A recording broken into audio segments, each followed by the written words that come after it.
네, 안녕하세요. 유튜브 신학교 운영자 이계영 목사입니다.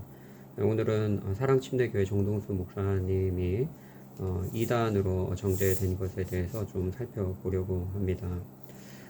이단으로 정죄된 것에 대해서 다소 아쉬운 부분은 있습니다. 너무 과한 결정은 아닌가.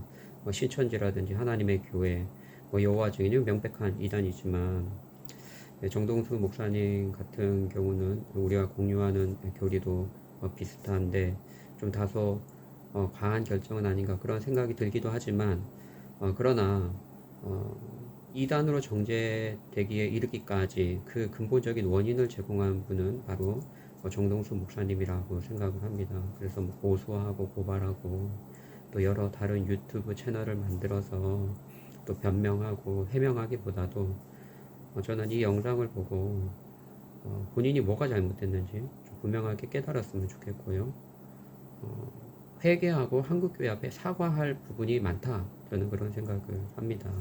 그리고 잘못된 그릇된 신학적 지식과 정보에 근거한 목사님의 주장에 대해서 반성하고 고치고 또 배울 점은 배워가야 한다라고 생각을 합니다. 우선 첫 번째로 이제 이단으로 정죄된 가장 큰 원인이 우리 신앙의 근간이 성경이거든요. 성경이 우리 신앙의 근간이잖아요. 그런데 그 신앙의 근간인 이 성경, 그 성경에 대한 불신을 심어주고 그 근간을 흔들고 있기 때문에 이단으로 정죄된 것입니다. 이제 이단으로 정죄한 이 합동 측의 입장을 보면 이제 정동수 목사님이 킹 제임스 성경 유일주의를 주장한다. 특별히 개혁 제정이라든지 NIV라든지 천주교 사본의 영향을 받았다. 그래서 사탄이 변개한 것이 많다. 사탄이 변개한 성경이다. 이렇게 가르치고 있다는 거예요. 여러분 이 말을 그대로 받아들이면 사탄이 변개한 것이 몇 군데 있어. 그럼 그거 읽지 말라는 거잖아요. 사실은 본인이 번역한 거 읽거나 아니면 킹제임스 영어로 읽거나 그렇게 하라는 거잖아요. 이게 말이 안 되는 겁니다. 물론 이제 정동수 목사님 쪽에서는 아니다. 나는 킹제임스 성경 유일주의를 주장한 것이 없다. 저들이 내가 하지도 않은 말을 허수아비를 세워놓고 정동수라는 허수아비를 세워놓고 공격하고 있다. 이렇게 반박을 하시는데 근데 영상을 한번 보세요. 성경을 변개시키려고 하는 그와 같은 자들이 있다. 누가 그 일을 하겠어요? 마귀가 그 일을 하는 거예요. 누가 그를 돕습니까? 알게 모르게 마귀를 추종하는 아니면 사람들의 칭찬을 받으려고 하는 신학교 교수들과 그 다음에 목사들이 하나님의 일을 한다고 생각하면서 실질적으로 마귀의 일을 하고 있는 이와 같은 사태가 지금 벌어지고 있는 겁니다. 그래서 하나님이 보존해 주신 성경이 있고 마귀가 변기한 말씀이 들어있는 부패한 것 같은 성경이 있다. 하나님이 보존해 주신 유일한 킹제임스 성경 이거를 무너뜨리려고 노력하기 때문에 저와 여러분이 이 시간에 하나님이 우리에게 보존해 주신 이 킹제임스 성경이라는 랜드마크를 지켜야 되는 겁니다. 한번 비교를 해보세요. 이런 죽일 놈들이 있나? 이런 죽일 놈들이 이게 성경을 이렇게 봤거든요. 어떤 분이 얘기대로 이렇게 돼야 정상인 겁니다. 그렇잖아요. 누가 완전한 성경을 우리에게 보여달라 그러면 이 성경 가져다 주시면 돼요. 보니까 어떻습니까? 누가 봐도 킹 제임스 성경 유일주의 아닙니까? 근데 목사님이 지난번에도 그렇게 얘기했는데 왜 모르신지 모르겠어요. 킹 제임스 성경은 잘 번역된 성경이죠. 1:1 단어 대 단어로 어순까지도 거의 비슷하고 굉장히 순도 높고 좋은 성경임에 틀림없습니다. 다른 성경에 비해서 추천할 만한 성경임에 틀림없어요. 그러나 근본적으로 킹 제임스 성경은 천주교 사제인 에라스무스가 편집한 헬라어 성경에 근간하고 있습니다. 그거는 부인할 수 없는 사실입니다. 아니 목사님이 늘 천주교 어떻게 믿냐고 막 그렇게 얘기하잖아요. 근데 본인은 사제가 천주교 사제인 에라스무스 판에 근거한 킹제임스 성경을 믿고 있으니 스스로 모순되는 거 아닙니까? 그리고 더 중요한 것은 사실은 이 에라스무스가 사용한 사본들이 12세기, 13세기에 3개에서 4개 사본밖에 안 됩니다. 그 수많은 2000 몇 개 사본, 역본까지 하면 5000개 정도 사본 중에 3개, 4개, 그것도 아주 후대의 사본 3개, 4개만 사용했어요. 그뿐만 아니라 요한계시록은요 아예 헬라어 사본을 구하지도 못해가지고 그 라틴어 불가타 성경을 가지고 오히려 역번역해가지고 그대로 사용한 것입니다. 그런데 거기에 근간한 것이 바로 공인 본문이고 또 킹제임스 성경도 거기에 근간을 두고 있다라는 것이죠. 그렇기 때문에 사본학적으로 사실은 킹제임스 성경이 열등할 수밖에 없는 것이죠. 파피루스 사본이 한 120개 정도 되는데 근데 파피루스 사본이 1세기, 2세기 파편으로 존재하죠. 그리고 대문자 사본이 한 300개 정도 되죠. 대문자 사본이 한 3세기에서 8세기까지 있죠. 그리고 소문자 사본이 9세기, 뭐 거의 대부분 10세기 이후거든요. 11세기, 12세기. 소문자 사본이 아무리 많다라고 해도 몇 천 개가 있다고 해도 1세기, 2세기에 필사된 또 3세기, 4세기에 필사된 대문자 사본의 중요성과 어찌 비할 수 있겠습니까? 말이 되는 소리를 해야죠. 원본이 있으면 원본에서 1차 베껴 쓴 것과 그 다음 한 100년 지나서 2차 베껴 쓴 것과 그 다음 1000년 지나서 10차, 15차 그렇게 베껴 쓴 것과 어느 게 더 권위가 있습니까? 물론 성경은 최대한 필사자들이 그대로 번역하려고 최대한 노력을 했지만 그러나 그 양이 많기 때문에 아니 1차 베껴 쓴 게 더 권위가 있겠어요. 아니면 10차 1000년이 넘어서 10차 20차 베껴 쓴 게 더 권위가 있겠습니까? 말이 되는 소리를 해야죠. 아주 당연한 상식을 가지고 거짓 정보를 가지고 교인들을 선동해서 다수사본 소문자 사본 많죠. 나중에 후대에 계속 기록됐으니까 많죠. 그러나 다수사본의 권위가 어찌 대문자 300개 정도 또 파피루스 파편으로 존재하지만 파피루스 사본의 권위와 비할 수 있겠습니까? 물론 그렇다고 소문자 사본, 이 다수 사본이 전혀 뭐 무가치하다는 건 아닙니다. 오늘은 또 친족 계열을 따져가지고 다수 사본의 권위가 많이 신장되고 중요하게 여겨집니다. 그래서 뭐 지금 네슬아난드판 28판 나왔죠. 29판 이제 나오면 아마 이 다수 사본의 중요성이 많이 반영이 될 겁니다. 전혀 무가치하다는 게 아니에요. 하지만 상식적으로 생각해야죠. 파피루스 사본, 또 대문자 사본, 초기 베껴 쓴 그 사본들이 훨씬 더 중요하죠. 말이 되는 소리를 하십시오. 근데 킹제임스 성경이 근간으로 하고 있는 에라스무스파는 기본적으로 공인 본문도 마찬가지고 기본적으로 소문자 사본 12세기 13세기 소문자 사본 그것도 3개에서 4개밖에 반영이 안 됐다는 거예요. 아직 사본이 발굴이 안 됐어요. 종교개혁 당시에는. 그러나 나중에 이제 사본들이 발견되면서 파피루스도 나오고 대문자도 나오고 그러면 당연히 거기에 있는 사본들을 반영해서 번역을 하는 것이 맞는 것이죠.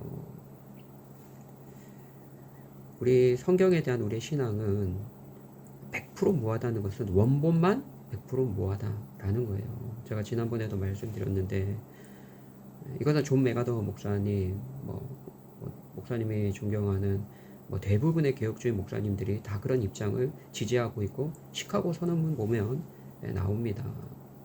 그러면 우리가 가진 사본은 무가치하냐? 아닙니다. 우리가 가진 사본으로부터 번역된 모든 성경도 99.9% 순도를 가지고 있어요.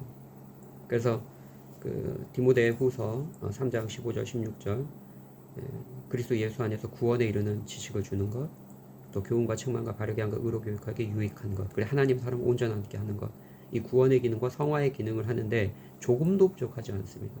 하나님께서 우리에게 전해주신 개역개정이나 NIV 또 뭐 다른 모든 여타 성경도 다 99.9% 순도를 유지하고 있고 하나님의 말씀이고 우리가 구원을 받고 하나님의 자녀답게 사는데 전혀 지장이 없다.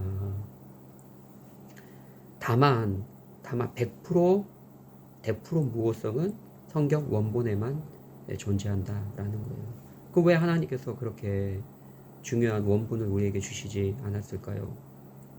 목사님 그거 생각 안 해보셨어요?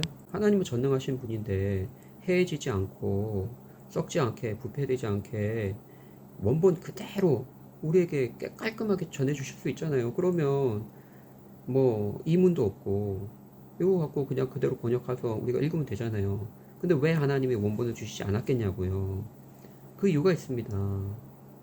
우상숭배하지 말라는 거예요. 근데 그런 하나님의 뜻도 모르고 킹제임스 성경 번역본에다가 원본의 권위를 붙여가지고 거의 우상숭배하다시피 막 찬양을 하고 킹제임스 성경 찬양을 부르고 그게 뭐 하는 짓입니까?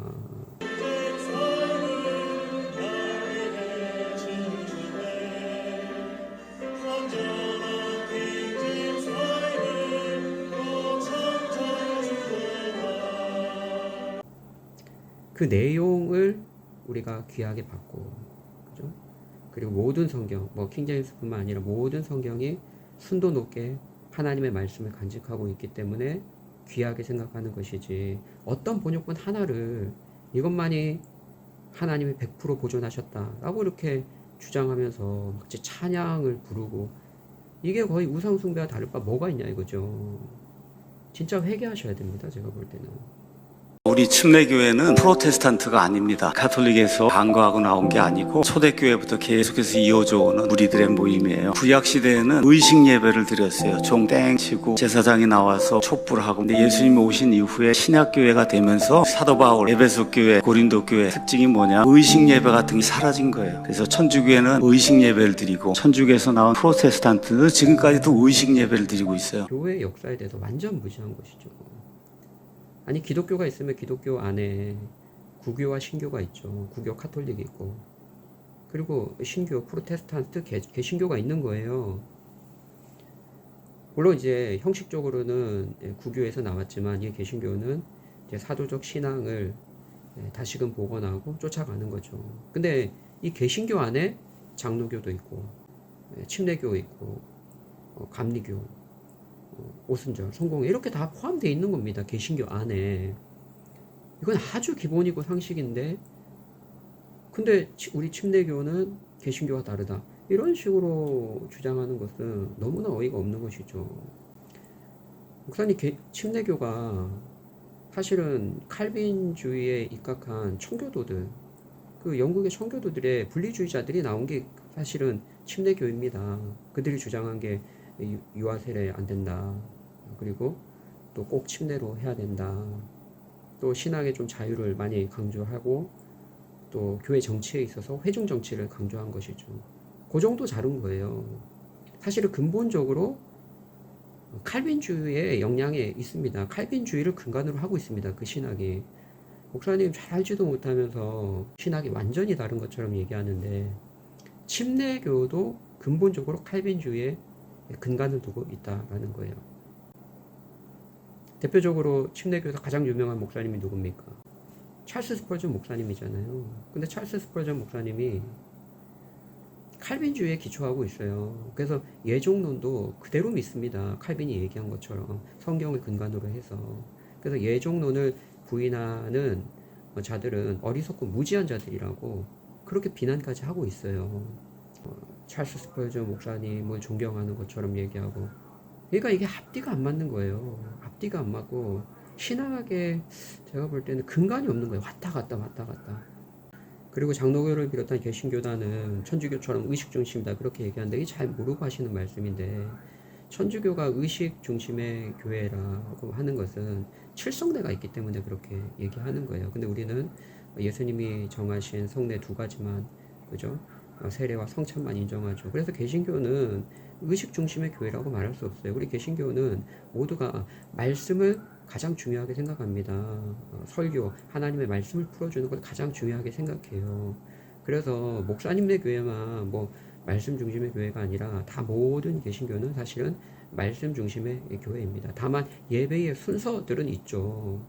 순서가 없는 교회가 어디 있습니까? 아니 초대교회도 다 순서가 있었어요. 초대교회 때도 성시 낭독이 있었고, 또 예수님에 대한 찬양시가 있었고, 또 여러 이제 순서들이 있는데, 이런 순서에 대해서 그것을 뭐 의식교회다 이렇게 평가하시면 안 되죠. 뭐 목사님네 교회가 뭐 사도신경 안 하고 축도 안 하고 이런 것 좀 안 한다고 뭐 순서가 없습니까? 할 거 다 하잖아요. 말씀 강론하고 찬양하고 회중 찬양하고 또 광고도 있고 그것이 약식으로 좀 줄여졌을 뿐이지 똑같습니다. 마치 자기네 교회만 뭔가 좀 다른 것처럼 또 기존의 교회는 천주교 영향을 받아서 굉장히 타락한 것처럼 그렇게 호도하고 선동하는 것에 굉장히 유감으로 생각합니다. 그러니까 심각한 분리주의자로 이단으로 오해받는 것입니다. 여러분 특별 새벽기도 다니는 사람 다 뭐 때문에 가요? 응답받으러 가는 거잖아요. 무언가 물질의 번영, 뭐 자식들 잘 되는 거 뭐 이거 위해서 가지. 그렇지 않은 사람이 어디가 있어요? 그렇지 않은 사람 저는 없다고 봅니다. 목사님이 그 한국교회에 대해서 비난하는 걸 보면 사랑이 전혀 느껴지지 않습니다. 그냥 무조건 깎아내리는 거예요. 조금만 약점이 있고 또 부족한 부분이 있으면 그것을 감싸주고 보완해주려는 것이 아니라 무조건 깎아내려서 쟤네들이 이렇게 타락했다. 나만 옳다. 날 따라라. 뭐 그런 식이에요. 그래서 극단적 분리주의적 성향을 보이고 있습니다. 그러니 이단으로 정죄를 받은 것입니다. 사도신경. 사실 얼마나 중요한 신앙 고백입니까? 또 주기도는 예수님이 가르쳐 주신 기도예요. 네? 또 새벽기도, 축도. 이거는 사실 뭐 해도 되고 안 해도 되죠. 아디아프로의 문제도. 근데 한다고 해서 막 그렇게 마치 뭐 천주교 의식교회다 하면서 이렇게 비난하고 그럴 문제가 아니라는 거예요. 굉장히 사실은 중요한 전통들입니다. 그 목사님의 한국교회에 대한 비판을 보면 사랑이 전혀 느껴지지 않아요. 어떻게라도 깎아내려서 자기만 굉장히 의롭고 바른 선지자인 것처럼 그렇게 선전하고 선동하는 그런 느낌이 너무나 강한 거죠. 정말 회개하셔야 됩니다. 제가 볼 때는. 목사님은 뭐 공학도로서는 박사 과정을 다 마치셨기 때문에 많은 지식을 가지고 있을지 모르지만 신학도로서는 기본적으로 MDB 과정도 마치지 않았기 때문에 이런 문제가 발생하는 것이 아닌가 그런 생각을 하게 됩니다. 잘 모르면 많이 배우셔야 되는데 어떤 주제에 대해서 10가지 있으면 한 3, 4가지 요것만 붙잡고 막 한국교회를 비난하니까 그 근원적인 지식들에 대해서 다 흡수하지도 않고 그래서 너무 어이가 없고 황당해요. 근데 이제 성도들은 잘 모르니까 뭐 나라가 워낙 어려우니까 앞장서서 우파를 대변하고 하니까 혼동들은 막 이게 지지하고 또 그러다 보니까 그런 우파 팬덤 속에서 목사님이 얘기하는 신학적인 지식까지 그대로 흡수해버리니까 그게 문제가 되는 것이죠. 또 목사님 신학적으로 세대주의 주장하시는데 세대주의는 기본적으로 시대마다 구원받는 방식이 다르다 그렇게 얘기하는 거 아니에요, 그죠? 구원받는 방식을 다르게 보고 또 특별히 이제 목사님이 뭐 세대주의 신학의 일부를 차용하시는 것 같던데 보니까 다는 아니고 일부를 차용하는 것 같던데 세대주의 신학의 가장 큰 문제는 이중트랙 아닙니까? 구원에 대해서. 또 이방인은 예수 그리스도를 믿음으로 구원받지만 이스라엘은 육적인 이스라엘은 나중에 팔레스틴 지역이 회복이 되고 그 땅이 회복이 되고 성전이 회복이 되고 거기에 예수님이 임하시고 그래서 이스라엘과 유대인의 구원을 다르게 봅니다. 추출액으로 이렇게 이해하는데 그게 아주 잘못된 것이죠. 그거는 예수님의 십자가 완전성을 부인하는 거예요. 불완전을 인정하는 꼴이 되는 것입니다. 여러분 거기 성전이 회복되고 그럴 필요가 없어요. 예수님이 성전이신데요. 그리고 구약의 모든 성도들도 시대마다 다른 방식으로 구원받은 것이 아닙니다. 언약 신약의 관점은 성경을 언약 속에서 연속성상에 본다는 거예요. 물론 불연속성도 있지만 연속성상에 보고 있다는 거예요. 아브라함이 어떻게 구원받았어요? 아브라함 믿음으로 구원받은 거예요. 믿음으로. 로마서 4장에 나오잖아요. 하나님의 약속의 언약의 말씀을 믿음에 의롭다 하셨다. 율법이 생겨나기 이전에 믿음으로 구원받은 것입니다. 근데 그 믿음이 뭐예요?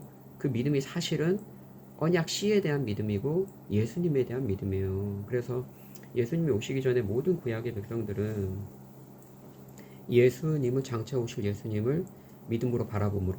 그가 잘 알지는 못했지만 희미했지만 그가 믿은 그 언약의 약속 속에 예수님에 대한 복음의 내용이 담겨 있는 거예요. 그래서 갈라디아서 3장 16절 보세요. 갈라디아서 3장 16절 사도 바울이 어떻게 해석해 주냐? 아브라함이 받았던 그 약속, 그 시들이라고 하지 않고 후손들이라고 하지 않고 후손이라고 했는데 한 사람을 말했는데 헬라어로 스페르마타라고 하지 않고 스페르마 단수로 얘기했는데 그가 누구냐? 바로 예수 그리스도다. 그렇게 해석해 주고 있습니다. 그러니까 사도 바울은 아브라함이 믿었던 그 언약의 약속, 내 씨로 말미암아 천하 만민이 구원의 복을 받는다. 요게 그 씨가 바로 예수 그리스도라는 거예요. 그 안에 예수님에 대한 복음이 담겨 있다고 본 것이죠. 아담이 타락한 이후에 바로 뱀에게 저주하면서 최초 복음, 프로토 에반겔리움, 최초 복음이 나왔잖아요. 거기도 예수님에 대한 이야기 아닙니까? 여자의 후손이 뱀의 머리를 상하게 한다. 그러니까 뱀의 권세를 깨뜨리고 구원하실 분이 여자의 후손으로 오신다. 여자의 후손이 누구? 예수님 아니에요. 우린 다 남자의 후손이거든. 남자와 여자의 육체적인 관계 속에서 난 사람은 다 남자의 후손이고 죄인인데 예수님만 동정녀 마리아의 몸을 빌려 성령으로 잉태하셨죠. 법적인 아버지는 있지만 생물학적인 아버지가 없어요. 여자의 후손입니다. 그러니까 사실은 이 타락부터 예수님 오시기 전까지 다 모든 인류도 사실은 장차 오실 예수님을 바라보고 희미하지만 바라보고 구원받은 거예요. 그래서 예수님도 뭐라고 해요? 아브라함이 나이 때 볼 것을 보고 즐거워했다. 다윗이 나를 주라 불렀다. 신학을 제대로 공부하셔야 되는데 어쩌다가 세대주의 신학을 접하셔가지고 그릇된 신학 속에 성경을 읽으니까 시오니즘, 유대인들이 주장하는 시오니즘과 짬뽕이 돼가지고 지금 팔레스틴 그 지역이 회복돼야 되고 그러니까 중동 전세에 민감하게 되고 그곳에 예수님이 임하고 성전이 회복되고 그렇게 되니까 성경을 이상하게 해석하게 되는 거예요. 물론 사람들한테는 신박하죠. 지금 일어나는 중동 정세랑 뭔가 맞아떨어지고 근데 이거 옛날부터 그렇게 했습니다. 그렇게 해석하면 안 돼요. 신영복 교수 책 관련 설교 제가 잘못한 거다 이렇게 올렸어요. 그러면서 뭐라고 썼냐? 한때 저를 무슨 좌파니 우파니 뭐 신영복 교수라는 분 사실은 제가 잘 모릅니다. 그분의 책 제목을 보고 그냥 설교랑 관련해서 와 정말 책 제목 잘 뽑았다. 참 이런 분 내가 존경한다고 했지만 제가 잘못한 겁니다. 과장했거든요. 여기 썼어요. 본인이 과장을 했다. 자, 근데 제가 존경한다고 할 정도가 되면 그러면 이 말을 곧이곧대로 믿을 사람 아마 없을 거예요. 이찬수 목사님을 그렇게 막 비난을 하면서 신용복 교수가 공산주의자인데 이찬수 목사도 좌파다 이런 식으로 막 선동을 하고 왜 그러십니까 도대체? 이찬수 목사님이 이 책을 인용한 부분에 있어서 다소 부주의하긴 했던 것은 사실이죠. 그러나 신용복 교수님 그 책을 다 읽지도 않았고 그리고 신용복 교수님은 뭐 진짜 막 따르고 뭐 만나고 뭐 그런 것도 아니고 또 우리 이찬수 목사님께서 뭐 주사파 사상을 뭐 학생 때부터 공부하고 공산주의에 심취하고 그런 분이 아닙니다. 그냥 설교하다가 자신이 전하려는 메시지와 그 비슷하니까 그 부분만을 사용해서 인용해서 발췌해서 한 거죠. 근데 그러다 보니까 이제 좀 잘 읽지도 않고 존경한다라는 그런 이야기까지 나온 것이죠. 그래서 본인이 회개하고 잘못했다고 반성하잖아요. 그러면 그만두셔야죠. 근데 책이 이렇게 두꺼운데 이 책을 다 읽었으니까 뭐 마치 굉장한 주사파 공산주의자처럼 막 그렇게 좌파로 몰아가고 그러는데 정말 너무 불편합니다. 물론 저도 이찬수 목사님 뭐 그렇게 좋아하는 편은 아닙니다. 그분이 하시는 설교 뭐 예화 위주 뭐 이런 걸 좀 감정적이고 뭐 이런 걸 좋아하진 않지만 그러나 항상 저는 생각하는 게 대형교회 목사님이지만 순수하고 저보다 100배 낫다. 진짜 신실하신 분이다. 그런 거는 늘 느끼고 있어요, 사실은. 내가 잘못했다. 회개한다. 내가 지나치게 과대 포장해서 얘기했다. 그렇게 얘기해도 그걸 가지고 비난하고 끝까지 좌파라고 몰아붙이고 왜 그러시냐고요. 아니 그렇게 따지면 본인은 디트리트 보네퍼 그 자유주의 학자잖아요. 뭐죠? 영화 보고 막 감동받았다 그러고 또 그거를 설교 시간에 해서 막 소개를 하고 그럼 본인은 자유주의자네요. 그렇잖아요. 아니 이찬수 목사님은 설교 가운데 한 문구 인용해서 했는데 본인은 아예 계속 막 디트리트 보네퍼에 대해서 막 계속 얘기했으니까 뭐 본인은 자유주의자네요. 그럼. 근데 그 자유주의자를 그 신학을 알지도 못한 채 성도들에게 예, 자랑스럽게 뭐 거의 뭐 3, 40분 내내 소개한 거 아닙니까? 본인도 아는지 부끄러운지 나중에 발견하고 영상을 싹 내렸더만요. 이찬수 목사님 지적하고 욕할 게 아니라 본인 자신을 보라는 거예요, 저는. 다른 사람의 티를 보지 말고 본인의 들보를 보세요, 들보를. 목사님께서 다른 사람을 이렇게 비난 안 하고 또 한국교회에 대해서 이렇게 비난 안 했으면 저도 이런 거 안 만듭니다. 근데 왜 한국교회를 비난하냐고. 잘 알지도 못하면서 사본학도 그렇고 교회 역사도 그렇고 또 뭐 세대주의에 근거한 근본주의 신학인데 신학도 제대로 안 했고 또 새벽기도 해봤어요 본인이? 뭘 원래 저희가 새벽기도 한다고 자랑스럽게 얘기하는 게 아니에요. 본인 안 해놓고 왜 이렇게 비난하냐고요. 오히려 착한 마음을 가진 분이라면 나는 교수 생활하고 목회하다 보니까 바쁘기도 하고 피곤해서 새벽 기도는 드릴 수 없습니다. 그러나 기존 교회 많은 목사님들과 성도님들이 새벽에 일어나서 기도를 하는데 기복주의 신앙은 좀 고쳐서 그래서 더 기도 많이 열심히 하시면 좋겠습니다. 그렇게 얘기하셔야지. 다 뭐 기복적인 거 아니냐고 그렇게 깎아내리고 폄하하고 도대체 왜 그러시는지 모르겠어요. 한국교회 물론 이제 기복적인 부분도 있지만 그러나 훨씬 더 좋은 장점들이 많습니다. 제가 충영교회에 있을 때 특별 새벽 기도라든지 그런 거 하면요 기복적으로 기도하는 사람 거의 없습니다. 거의 없어요. 다 자신을 반성하고 특별히 고난주간에는 예수 그리스도의 죽으심을 묵상하고 그렇게 하지. 왜 본인의 그런 잘못된 생각에 비춰서 그렇게 성도들의 기도도 깎아내리고 폄하하고 그렇게 함으로써 본인이 뭐 의로워집니까? 본인만이 뭐 대단한 사람이 됩니까? 도대체 왜 그러시는지 모르겠어요. 이찬수 목사님에 대해서 그렇게 좌파라고 막 몰아붙이고 깎아내리고 목사님 가셔서 반성하시고 가셔서 사과하셔야 된다고 저는 생각합니다. 본인이 디트리트 보네퍼 자유주의자에 대해서 30분간 교인들에게 설명하고 소개하고 그게 더 심해요. 제가 볼 때는 그게 더 심각한 문제입니다.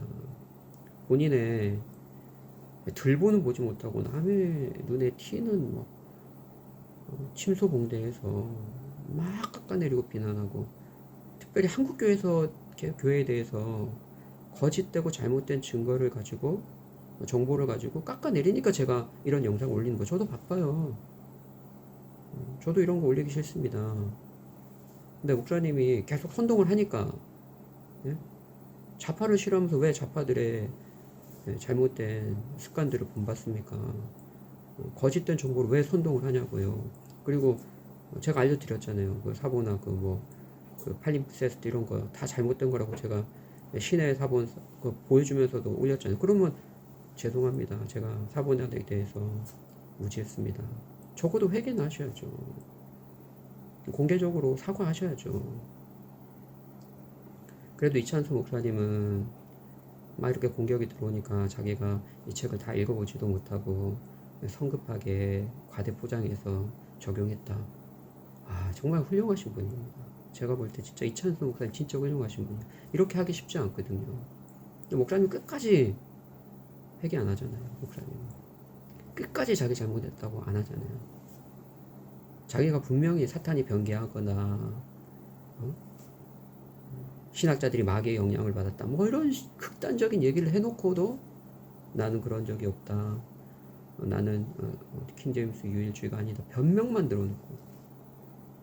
그러니까 목사님이 이단으로 정죄되기까지 이룬 것입니다.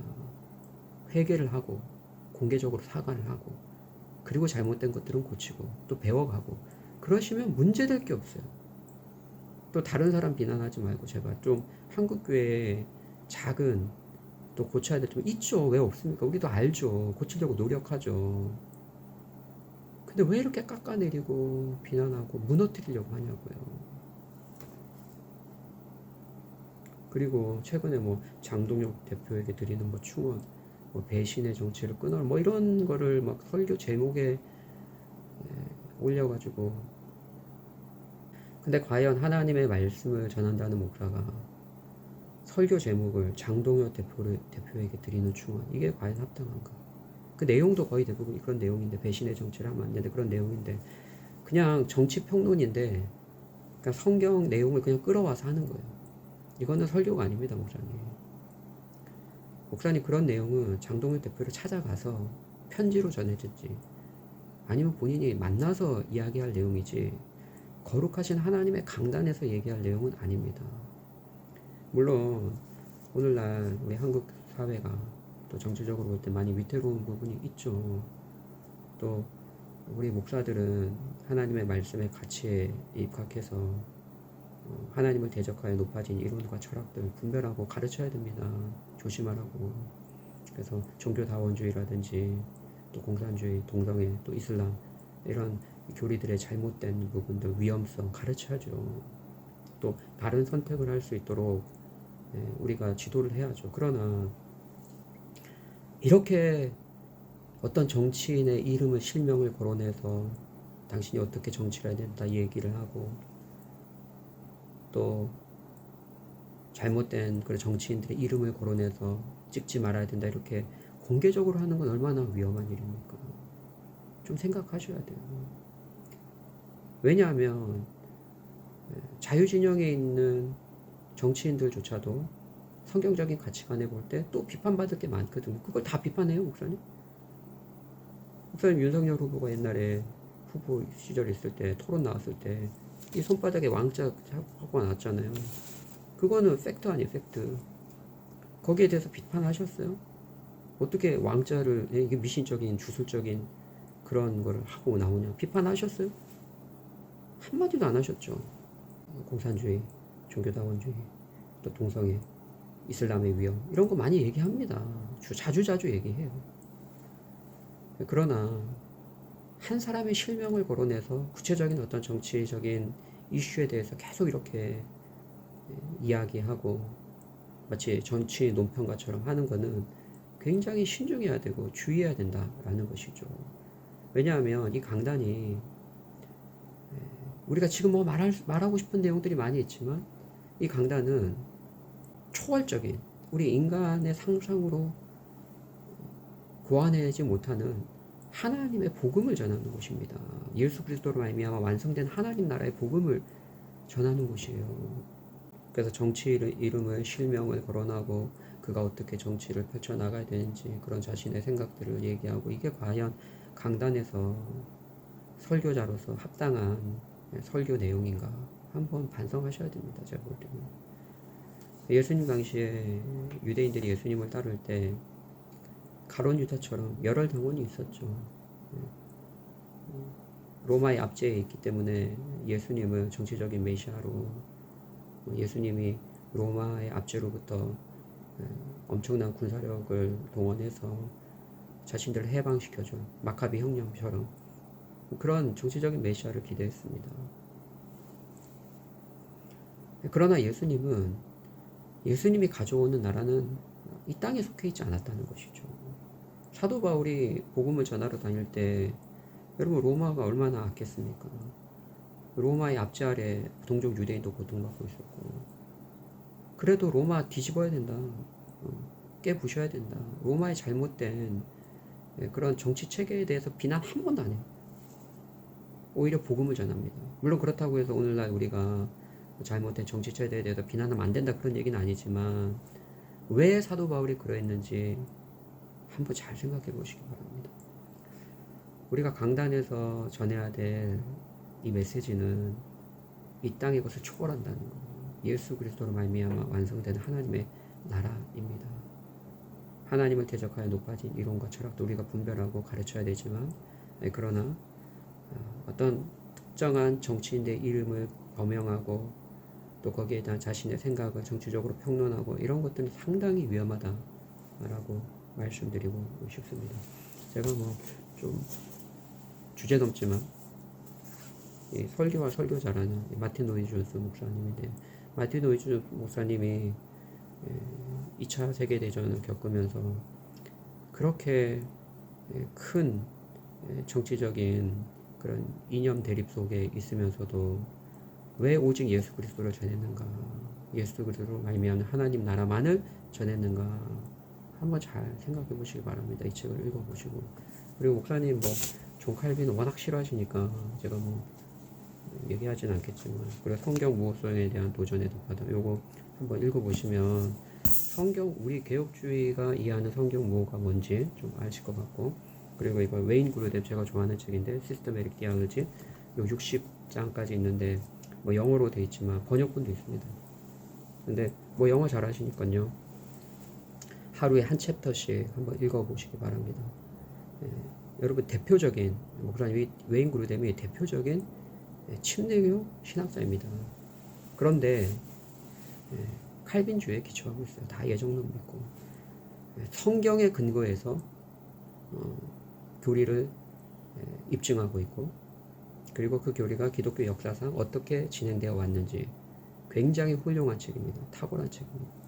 그래서 이 책을 꼼꼼히 읽으셔서 신학의 잘못된 부분을 좀 고치고 수정하고 보완 발전하시고, 제가 권면드리고 싶은 거는 이단으로 정제되셔도 다소 유감이긴 한데, 고소하고 고발하고 또 다른 유튜브 채널 통해서 막 변명하고 그럴 게 아니라, 목사님이 원인 제공자이기 때문에 제가 말씀드린 것들 고치고 또 반성하고 회개하고 하나님의 말씀만 잘 전하셨으면 좋겠습니다. 목사님을 이제 비난하면서, 목사님이 교수 생활 하시면 이제 지금 은퇴했지만 많은 연봉을 받을 텐데, 그럼에도 교회로부터 매달 사례를 받고 또 100만 원 올려달라고 그러고, 또 별장 몇 억씩 들어서 별장 짓는 문제, 그 문제 삼더라고요. 근데 사실은 다른 사람 같으면 문제 삼을 거리도 아니지만, 목사님은 워낙 한국교회를 비난했기 때문에 문제가 되는 거예요. 혼자만 의로운 척 했기 때문에. 또 더군다나 그 유튜버의 말이 사실인지는 모르겠지만 사위를 또 후계자로 생각한다고 하는데, 목사님 그렇다면 진짜 목사님 회개하셔야 됩니다. 한국교회가 이 지경이 된 게 세습 문제인데, 근데 한국교회 가장 크고 잘못된 그런 세습 문제, 또 목회자 전별금 문제, 이런 문제가 목사님 눈앞에 닥치니까 그대로 답습하려고 한다면 도대체 왜 한국교회를 비난한 거예요? 왜 비난하셨냐고 도대체. 그렇게 한국교회 비난해서 성도들 본인 교회로 데려가게 하고 그렇게 해놓고, 이렇게 똑같이 잘못된 거 답습하려고, 그거 배우려고 그렇게 하신 거예요? 그냥 제가 말씀드린 이유는 제가 목사님보다 잘난 부분이 있어서 말씀드린 게 아니라, 한국교회에 대해서 목사님이 부정확한 정보를 가지고 비난을 워낙 많이 하시기에 제가 반박하는 차원에서 이야기를 드렸고, 또 목사님이 이단으로 정제되셨으니까 이단으로 풀려날 수 있는 길은 이런 식으로 고소 고발하고 다른 유튜브 채널 파서 반박하고 이렇게 하는 게 아니라, 정말 왜 근본적으로 이 지경에 이르게 됐는가, 목사님의 한 그 영상들을 한번 보시고 좀 반성하시고 고치고 회개하고 공개적으로 사과하고 그러면 된다라고 생각이 듭니다. 이제 더 이상 목사님에 대한 영상은 올리지 않을 계획입니다. 저는 여기까지만 이렇게 목사님께 좀 주제 넘지만 권면의 말씀을 드립니다. 이상입니다.